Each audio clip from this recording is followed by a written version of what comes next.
এখন আমি আছি বারাকপুর স্টেশনের পাশে দাঁড়িয়ে। আমরা বাড়ি যাব, শিয়ালদা ট্রেন ধরবো বলে আমি এবং আশিস আমার সহকর্মী ক্যামেরা পার্সন। তো সে কারণে হঠাৎ করে আমরা দাঁড়িয়ে পড়লাম পাখির কলকাকলির জন্য।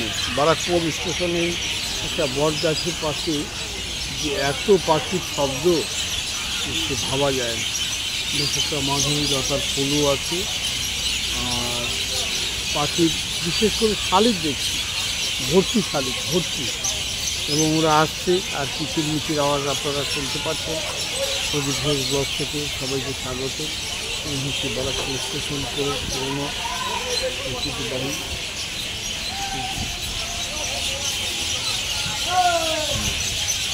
ছোট্ট ভিডিও।